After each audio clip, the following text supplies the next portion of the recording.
Burnout isn't just exhaustion. It's that feeling where your brain is screaming, enough, but life keeps asking for more. I hit that wall hard, emails piling up, deadlines I couldn't keep, days that felt like one long gray blur. It wasn't just tiredness. It was like my soul was on strike. And if you're feeling that way too, you're not alone. Burnout is skyrocketing. And it's not just about work. It's about life feeling like it's closing in on you. But before I hit total meltdown mode, I started doing these 6 small things. They didn't just help me recover, they gave me back my energy, my focus, and honestly, my sanity. Stick around, because the fifth habit is the one that most people miss, and it's the reason so many of us stay stuck in burnout mode for way too long. Let's get into it. Habit 1. Establishing clear boundaries. I used to think boundaries were selfish. Like, if someone asked for my time, my energy, my attention, I had to give it. Otherwise, I'd feel guilty or rude. But here's the truth. Boundaries aren't selfish. They're survival. Here's what I started doing. Time blocks. I set clear work hours and stick to them. No emails after 7 p.m., no work on Sundays, period. Physical spaces. I designated one corner of my room as the work zone. Once I leave that space, work is over.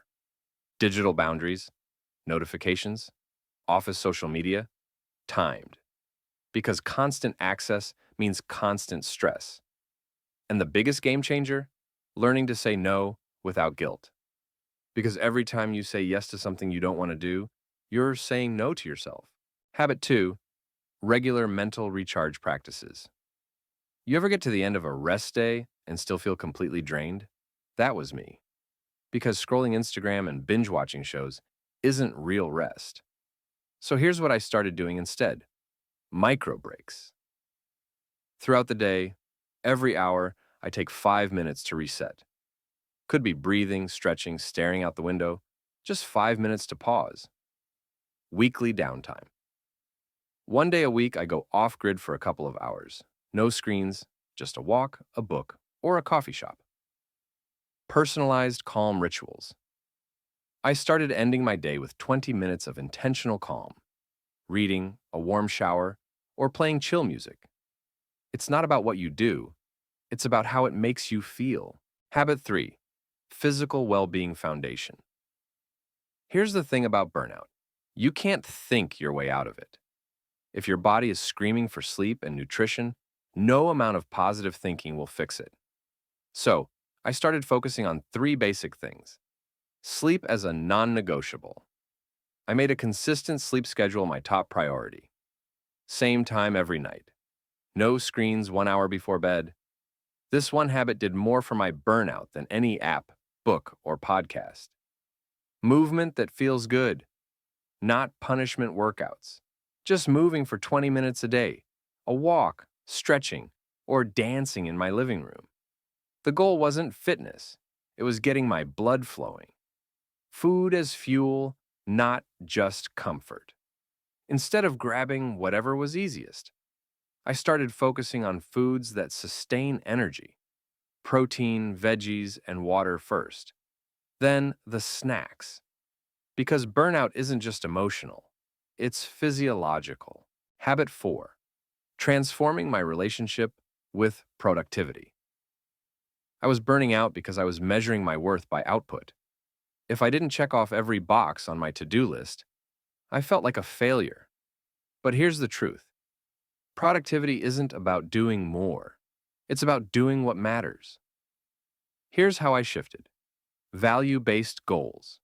Instead of asking, what can I get done today?